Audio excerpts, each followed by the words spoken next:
Here in the desert, money doesn't talk, it shouts. Here, people demand the best out of life, and they want it now. Fast cars, great beaches, jet skis, fabulous architecture, and some quirky sports. At least you don't have to buy an embarrassing pom-pom hat. Until now, sand dune skiing has been the only way you could ski in Dubai, but not for long. The latest grand project is to build a ski resort with real snow right here in the desert.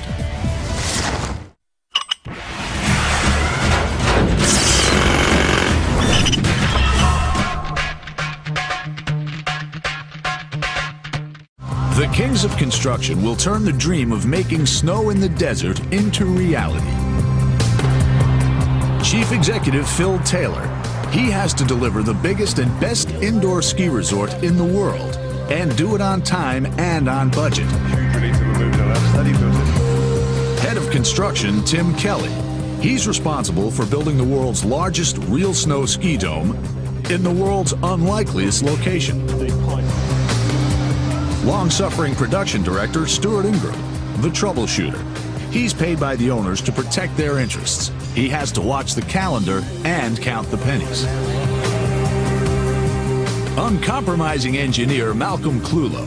He's cracked the secret of making real powder snow artificially, but he's never had to do it in a baking hot desert.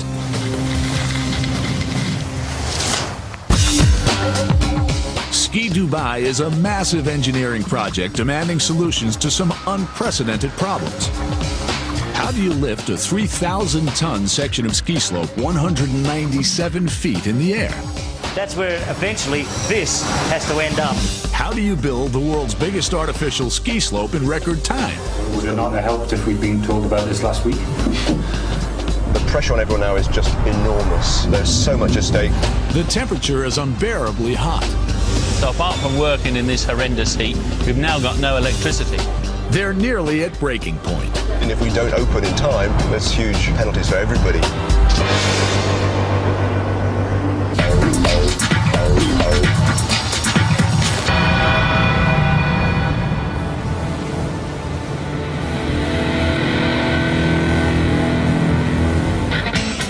This is the land of bling. Even though Dubai's oil is running out, its economy is booming. Dubai's rulers have encouraged the development of tourism. Tourists love to shop, and Dubai is the shopping mall capital of the Gulf.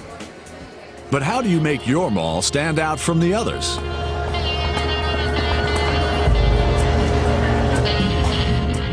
The developers of Mall of the Emirates believe they have it cracked.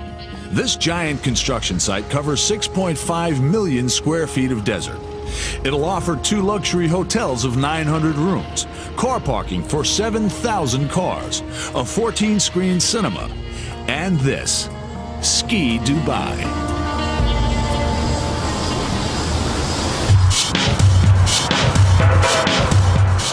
Khalid and Yusuf bin Lodge are part of Dubai's young elite and 2 of Ski Dubai's future customers.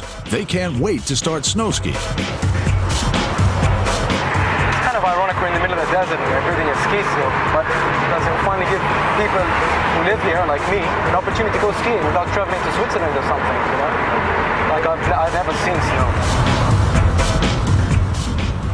But building a snow dome in a desert requires some very complicated technology. To keep the snow from melting, they've built a massive, sophisticated cooling system, a labyrinth of pipes filled with chemicals. But there's a problem. The chemicals are highly toxic. One of them, ammonia, is lethal. It's a very efficient refrigerant, but it can be explosive in certain concentrations. You have to take measures, A, to stop it leaking into the environment, and B, if it does leak into the environment, you limit that leak. You wouldn't want it filling that space with gas and asphyxiating and killing people. During routine inspections, Malcolm has become alarmed. There's more than 50 miles of pipework on the site, and the quality of the welding looks to him substandard. If it is, the cooling system is a potential time bomb. Even if it can be fixed, Ski Dubai may not open on time. and its builders stand to lose millions of dollars. Competition between Dubai's malls to attract big spenders is intense. But how do developers make their mall stand out? The owners of the Mall of the Emirates have an answer. Build an alpine snow resort in the middle of the desert. Ski Dubai. Ski Dubai will have a curved slope 1,312 feet long. It'll be the world's longest indoor ski run using real snow technology. Other ski domes around the world are built the easy way. The owners find a nice steep slope and put a roof over the top. But there are no hills in Dubai, only sand dunes.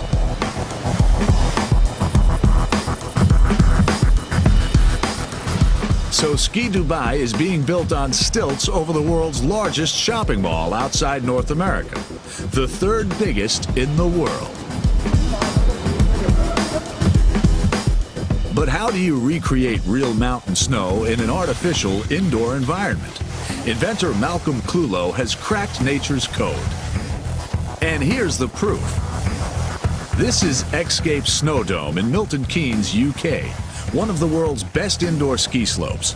Malcolm's groundbreaking technology has produced this snow. We wanted to make real snow, but real snow grows in flight through the atmosphere and forms a crystal shape that you can recognise against a chart of different snow crystals. And there are more than 250 different kinds of snow. The Eskimos, in fact, have got more than 200 names for snow. In Milton Keynes, Malcolm's technology has been producing perfect powder snow for 5 years. This snow forms complex crystals in flight, just like the real thing. The flakes look, feel, and taste just like alpine snow. From these small guns, water is sprayed in a fine mist which forms a cloud. This vapor is then seeded with tiny invisible ice particles, only 10 microns thick. The particles are the nucleus around which the perfect snow crystals form.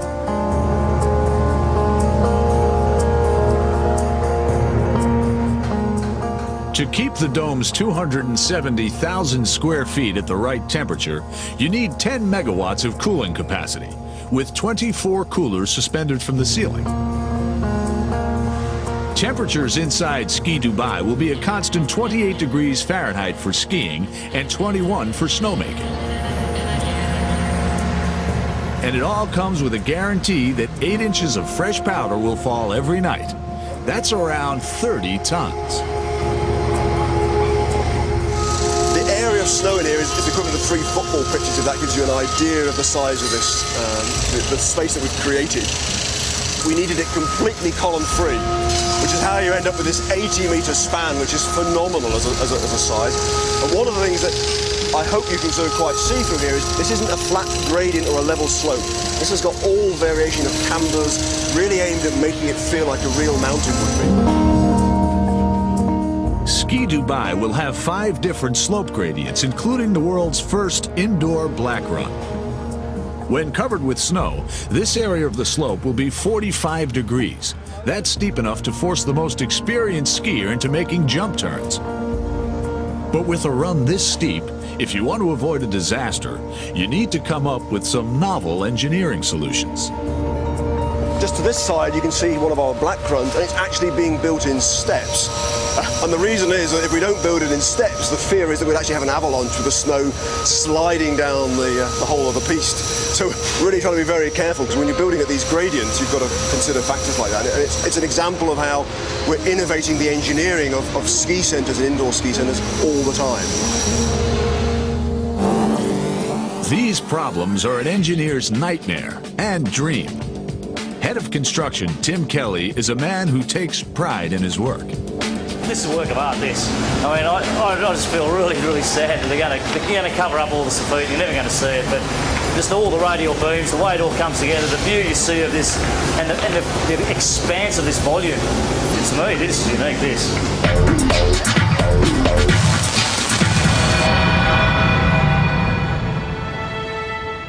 The bizarre engineering challenge is to bring, effectively, a snow-capped mountain into the sweltering desert. To make the snow and to keep it from melting, you need miles of pipes filled with dangerous chemicals.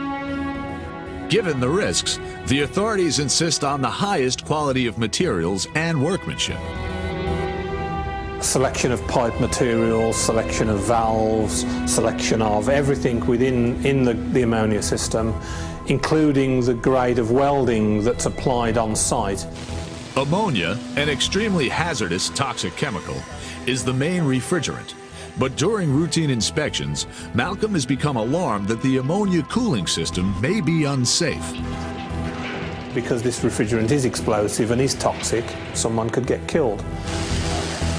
If the safety of Ski Dubai's cooling system is in doubt, then the project cannot move forward. Malcolm Clulo is most concerned about the quality of the welding. See, that's where we're going to have considerable problems if that's a repair.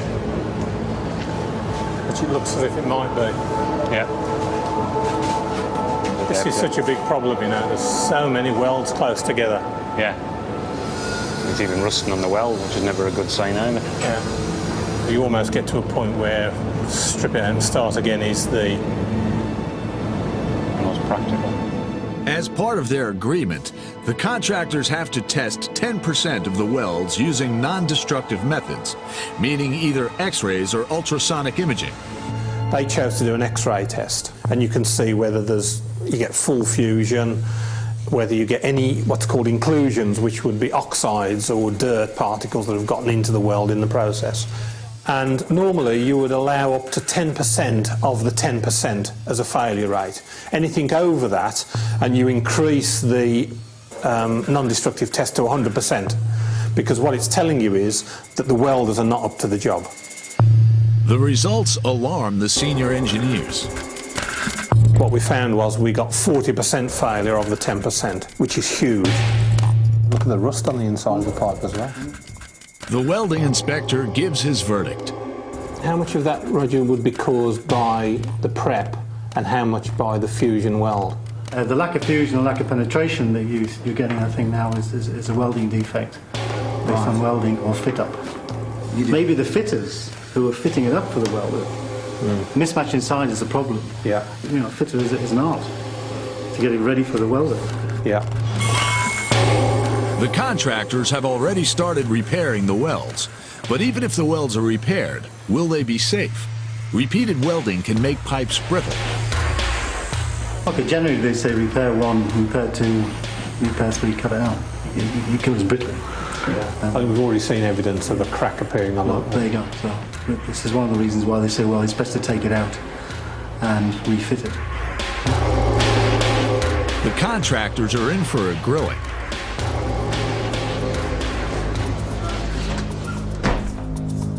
In the meeting, the contractor agrees to X-ray test every weld and repair, and then retest any failures in the ammonia plant.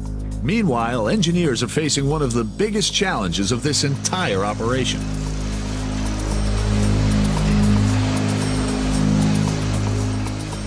Their task is to lift a 3,000-ton section of ski slope 200 feet in the air.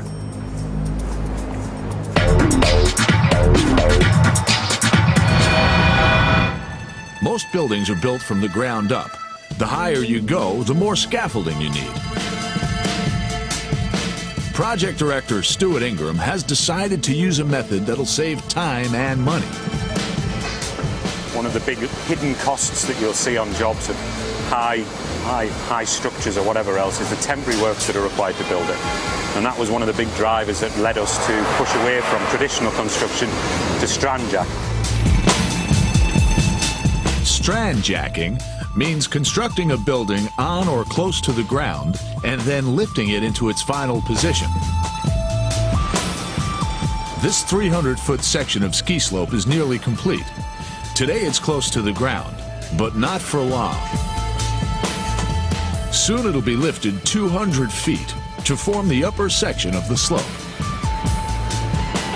What you can see from here is the big floor truss at the back there. That's where eventually this has to end up. So you can see the roof rafters at the top. Those roof rafters match the level of the end of that roof. So that all has to close up and some distance. You start to get the scale of it. from here. These are the machines that'll hoist the load. Each hydraulic strand jack can lift 500 tons. The slope will have 16 jacks, 4 on each corner. Hoisting this massive slab of concrete and steel will take 2 days. This is equivalent to about the weight of 20 jumbo jets. To lift that up into the air, to control it, to position it exactly into the right place, making sure it fits. It's just a fantastic feat of engineering. The final checks for the lift can start, but things aren't going according to plan.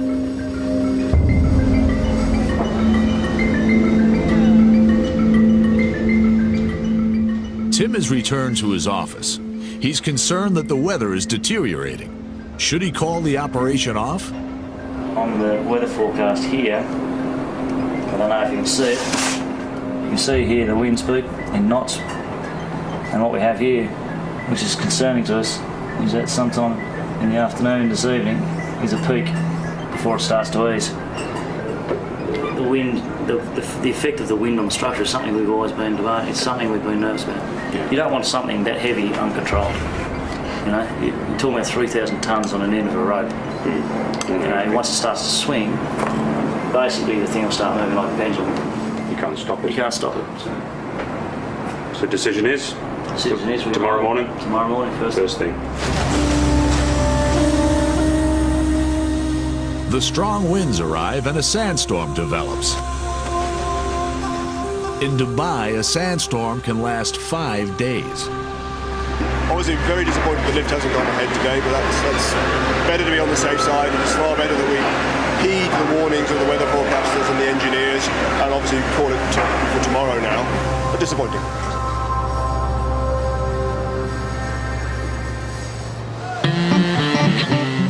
The strand jack lift at Ski Dubai is held up by high winds, but work on the world's 3rd largest shopping mall is progressing. Dubai-based entrepreneur Shahryar Khojisteh is looking forward to opening his extreme sports shop Rampage in the new mall of the Emirates. But there's still a lot of work to be done.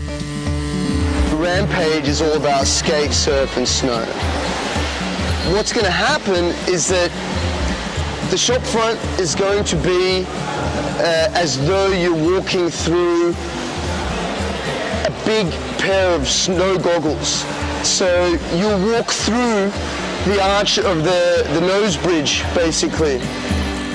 Shahryar has done his research and he knows his potential customers.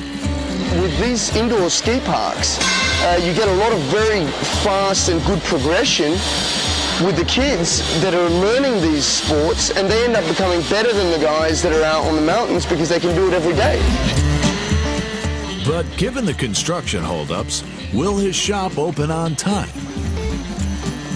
Both the shopping mall and Ski Dubai are supposed to open together in 10 weeks' time.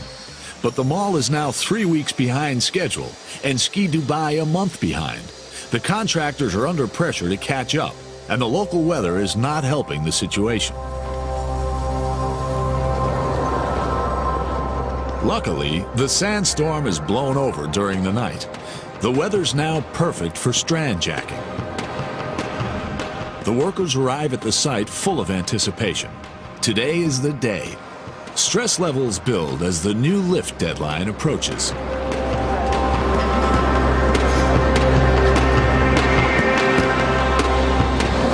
Look at it now, it's not a breath, it's great. It's a huge difference. Everyone's really looking forward to it, I tell you. They're really looking forward to it. Tim has to hand over control to what engineers call a lift master, Rajajanpal Damodaran. His friends call him Damo. It's a highly specialized job, and Damo's the most experienced lift master in Dubai. Before going ahead, all the chief engineers have to agree that the structure is ready to lift. We want to get a no objection. With the documents signed, the responsibility is now Damo's. All right, Damo, it's all yours, mate. Away you go.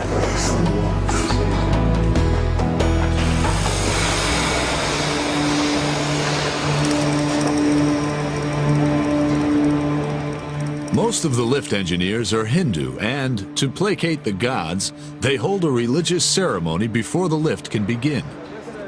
All the senior engineers are asked to join in. Generally, in order to make sure that the lift goes smoothly, we conduct such kind of prayers, just the belief of it, to see that no accidents happen. So it's just for safety.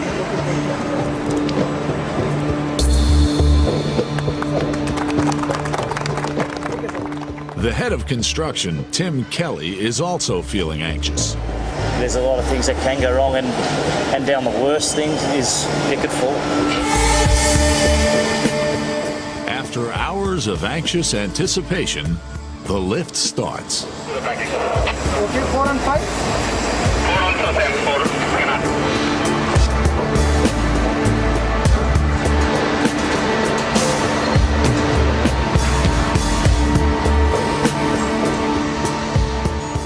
The hydraulic jacks hoist the strands inch by inch.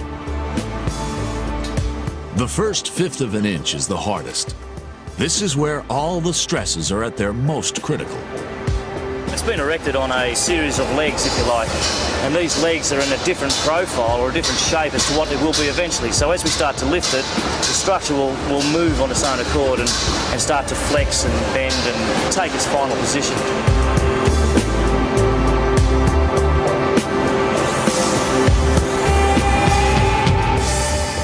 The ends lift first.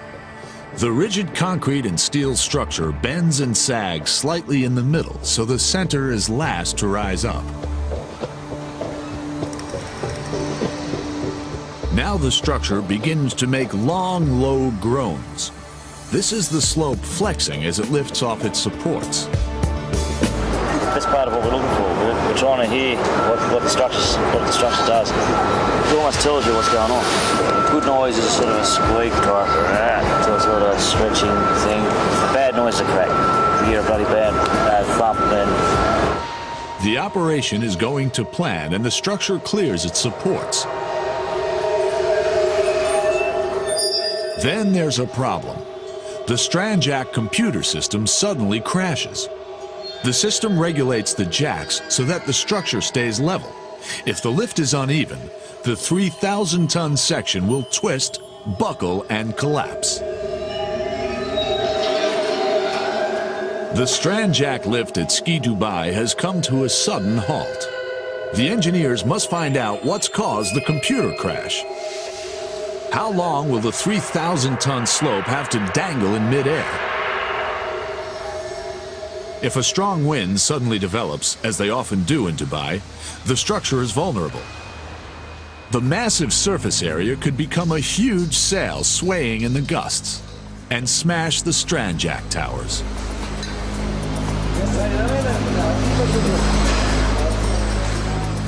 The fault is basic, but it's taken an hour to locate. A vital power cable has failed.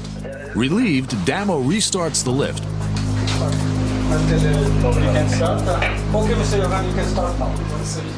But time is against him, and soon he's forced to break for the night. They've lost valuable time. Dawn. The lift starts early, and the lift team make good progress in the day. Check 1 second that lifting frame points.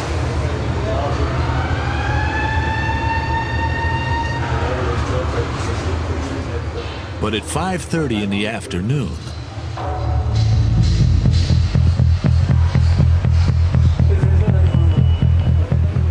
it's the sound that strand jack engineers dread. Everyone stops. They need to know what's happened. Is the structure safe? Are the jacking towers able to withstand the load? Have any steel strands failed and snapped? Are the jacks working properly? Liftmaster Rajajanpal Damodaran, Damo, halts the jacks and the operation. Night's approaching, and he orders checks on every load-bearing joint and weld. One may have burst and others could follow. It's better to leave the slope to the mercy of the wind than to press on with unsafe jacks. Every available engineer is assigned to checking. The fault must be found. This team examines the wind guides, the brackets that help keep the structure stable. one may have snapped. After an hour and a half, they find the fault. We took 100% load on early in the afternoon. The tower's shortened, so you can imagine all that load going onto the towers. The steel actually compresses slowly. What we have is series of connections onto the pylons because those towers at that end are quite high.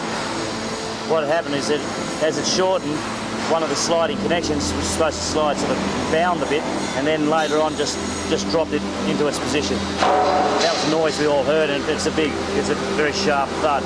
You know, you've got 3,000 tonne hanging on some strands here. Everyone's immediately thinking, you know, we've got a weld failure or something like that. Everyone starts running around. With all the checks completed, Damo can continue. Excellent progress is made, more than 98 feet.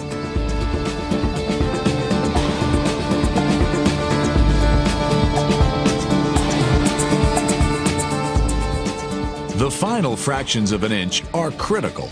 Every strand must be at exactly the right level. There's no margin for error.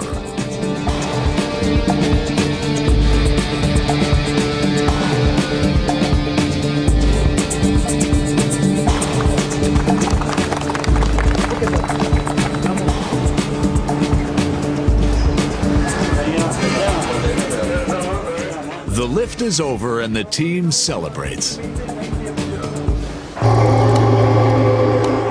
But the construction of Ski Dubai is now 6.5 weeks behind schedule.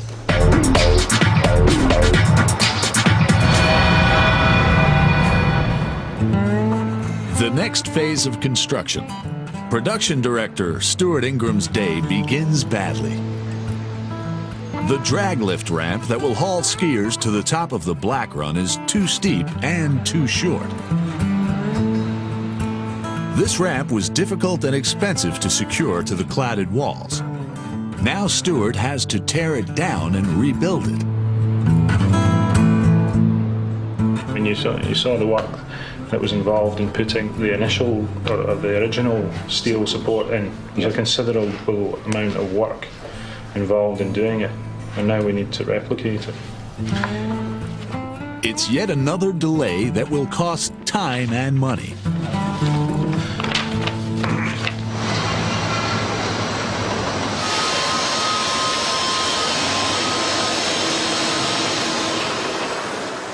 The July temperature has risen to an unbearable 127.4 degrees Fahrenheit.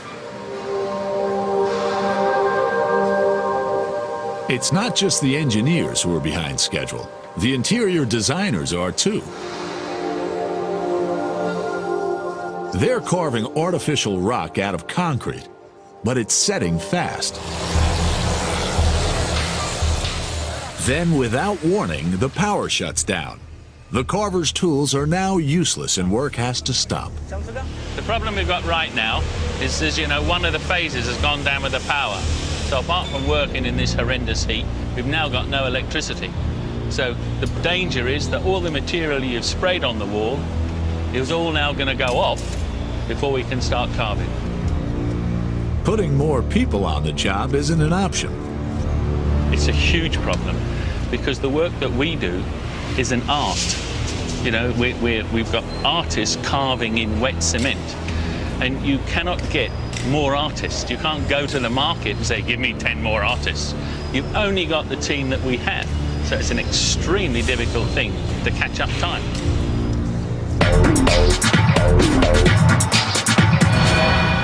But still, the problems continue. Project director Stuart Ingram's day is getting even worse. He's chairing a meeting with the French chairlift constructors, but he's about to receive an unwanted surprise. This is a big problem for Christian. The two ends of the cable have to be spliced together, and this is a bigger job than Stuart had imagined. All the cable, how do you say in English? Splice? Splice. Splice. Yeah. 15 meters. 50. If the cable splice is 160 feet long, then the platform for the cable gang will need to be far bigger than Stuart had planned. Because it's a lot bigger. I was expecting a splice about this big. No, not 50 metres, but never mind, it's all very exciting. Right, arrange platform, so if you can just tell us how much. The start around here, the scaffolding, 65 meters. 65 meters of scaffolding for 10 people. 10 people? 10 people for all this place, for work, 2 days. Would it not have helped if we'd been told about this last week? Because this is the first I've heard about this 65-metre platform. This is quite... No, it's not first time. It's first time for me? Yes, I think so. So that's what I'm saying, it's the first time for me. Okay. So I haven't made preparation for it. You know, if we knew about it, we could have then got scaffold on site ready to be assembled. Yes. Ski Dubai is now 8 weeks behind schedule. We're a little bit further behind schedule than we'd like to be. The pressure on everyone now is just enormous. There's so much at stake. I mean, there are huge penalties on the contractors if they're delayed, but also for the retailers. They've got their season's collections in. If we don't open in time, there's huge penalties for everybody. The next engineering challenge at Ski Dubai is to get the cable lift up and running. The cable needs to be wound round the pulleys. The engineer in charge of the chairlift, Christian Chapelot, wants to start work. Christian's team needs 4 walkie-talkies to complete the job, but they've only been given 3. Walkie-talkie. Christian doesn't have one and can't direct the action. Work has to stop. He's unhappy. J'ai pas la radio. Donc on peut pas dérouler. C'est très simple et très compliqué à la fois. But miracles can happen. Project director Stuart Ingram has managed to locate the scaffolding needed for Christian's 200-foot platform. Now armed with his walkie-talkie, Christian can start. Ok, Alain, tu peux tirer, je suis à la moitié. Allez, on roule. Be careful.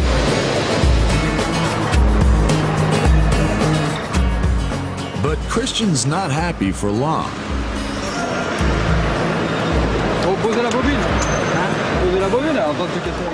Now there's a problem with the winch and cable drum. The clamps supporting the drum are too small. The drum is now unstable, and if they carry on, it'll topple over. Christian has had enough. C'est fini. On n'a plus qu'à braquer, donc pose les freins. Je vais remettre en sécu là. Ben, c'est une petite heure, plus 20 minutes, plus 6, ça va nous prendre, on va finir au départ, on avait dit 6 heures, on va arriver à 1 journée et demie bientôt. Si ça continue comme ça. C'est la vie. All these problems mean that Ski Dubai is now even further behind schedule. The teams of instructors and support staff have arrived to find a ski resort with no snow. For the first week, there's much to do. All the skis, helmets, boots, and poles have to be prepared and sorted. In their second week, 2 of the snowboard instructors decide if they can't ski on snow, then sand will just have to do. And Dubai has lots of sand. Desert is awesome. There's no way to describe it. You've got to be here to appreciate it, really. It's like nothing I've ever seen before.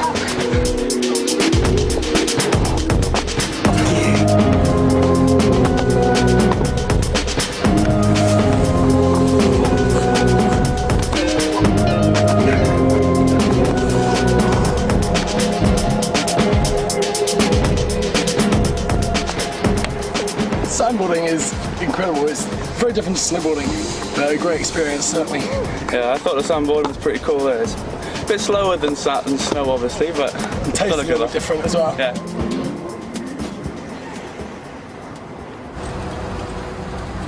Back at Ski Dubai, the welding for the cooling system has become an issue once again. Ammonia is used to cool the glycol antifreeze, which is then piped under the snow. The ammonia system failed several tests, and the problems are now being corrected. But none of the 4,500 welds in the glycol system has yet been inspected. And after the experience with the ammonia welds, Malcolm Clulow is concerned. There is a life safety issue with the glycol as well, because although it's not a volatile refrigerant, it doesn't boil as a gas. This glycol, it can be down as low as -25 centigrade, which is 55 degrees C below skin temperature. So it would be like pouring water at 85 centigrade on your skin, which would cause a burn. You know, we've got 10-inch pipes out there full of glycol with the static head from the whole slope on them. So, you know, if you've got a major break, there could be a huge fountain pouring over the general public and someone could get killed. Because they've had so many failures on the ammonia, it's the same welders that are working on the glycol. So they're not just doing a few welds bad, they must be doing all the welds bad, you must suspect. As it happens, the welds are fine, but as Malcolm doesn't know it yet, he's still highly suspicious.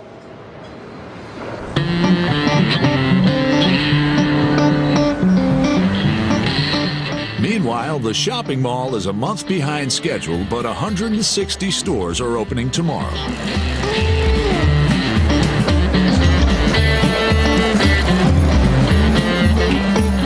Shahryar Kojiste is in his extreme sports shop. Stress levels are high. There's much to do. 1 o'clock's too late. You got to call him now. No, but this is supposed to be checker plate. How many sandals will go on this? Someone tell me. Sharon, we need now. No, but listen, are you going to set up the sound system in here? The sprinkler guy also has to come and straighten up the sprinkler. The sprinkler system is not aligned very well. I'm a bit of a perfectionist, so I need stuff to be straight. So that has to be fixed. There's some lighting issues that the guys have to come back and fix again, but that'll happen probably after the opening. Would have liked to have opened with a perfect store, but these things sometimes don't go your way. But overall, we're very, very happy, but there's a lot of things to be done yet. Shahryar and his staff are not the only people feeling the pressure. The main road in and out of the mall is only half finished, and project director Stuart Ingram is organizing the final push for completion. No, this is quite a common occurrence on our last day. We've basically got a very labour-intensive activity, which is block paving. And the thing is, you can just throw hundreds of guys at it. So literally, we've had probably 200, 300 guys on this for the last 3 days, blitzing this area all the way from the car park round, making the final link. You'd be amazed. 4 or 5 hours of cleaning, road markings on the top, it'll look like a finished job. The mall is almost finished, but Ski Dubai is nearly 12 weeks behind schedule. Any outstanding technical problems must be resolved, and quickly. This calls for another meeting with the contractors. Yeah, we've seen so much evidence of bad fit-up on welds. Inspect looked at the photographs that we got on the ammonia fit-up, and his view was he would have rejected 95% of it. There's no need to make horror stories. We're not making horror stories. What you demonstrate turns around. Okay, I don't like that. Forget. I don't think you're being fair. Based on the evidence that we've seen on some of the ammonia pipe, where we have to do a retest and re-weld, then that's where we are. And that's the confidence. We need to build that confidence level up. And in doing so, the best thing we can do is go out and do some representative sampling. To make sure that the cooling system is safe, Malcolm and Stuart want the contractor to test 10% of the welds by X-ray. The welds are in fact good, but Malcolm and Stuart don't know it yet, and still make the contractor sweat. I would say 97% of the welding has been completed and so on. What you're saying implies that we're not doing it. So it's not a question in people's ability or anything like that. It's just technical issues that we want to have closed. I mean, one thing also you will have to accept is that this project will not start this week. That's not on the agenda today. That's not on the agenda. That's part of the that's an assumption, Wally, that you're assuming that you're going to help us. Look, if you imagine, forget September, forget October. You're dreaming for a white Christmas. All right. Okay. We suspect the contractor is putting up this shield because he knows full well that we'll have the same level of failure on the glycol pipework that we've had on the ammonia pipework, at least, which would mean we'll immediately require him to go to 100% X-ray test on 3,000 odd welds, and that will take a huge amount of time and a huge amount of cost. Ski Dubai is already seriously over budget and behind schedule. All the stores in the new mall are depending on the resort to attract record numbers of tourists and sightseers with money to spend. Structurally, Ski Dubai is almost complete. All it needs is snow, 6,000 tons of it. That'll take a month to produce. But first, the technical problems have to be solved. The French chairlift engineers will soon be finished, and all it remains for them to do is to attach the chairs to the cable.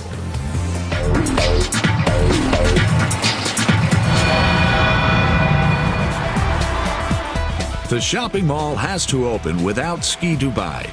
The owners have decided that it'll be a low-key affair and save the big celebration for when Ski Dubai opens.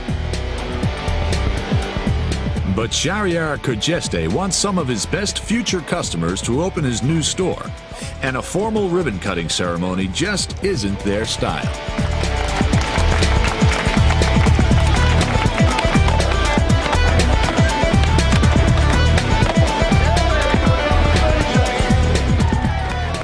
Back at Ski Dubai, engineers have been testing the cooling system. We've had our share of challenges, particularly on the technical side. The systems have been tested on, off, switch them off, make more adjustments. Checking the welding, we've done considerable testing, pressure testing, vacuum testing on the welding, so we can be absolutely certain. This is not the kind of thing that once it's fully operational, you just switch it off, melt down 6,000 tons of snow and make a few adjustments. We have to be absolutely perfect when we go sub-zero, and we're ready. We're at that stage now.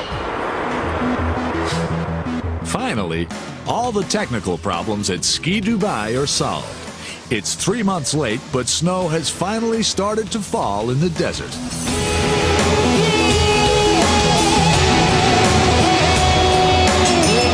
It's just amazing. I mean, it's just fantastic that it's finally happening. It is snowing in Dubai. They said it was impossible to build a ski resort with real snow in this searing heat.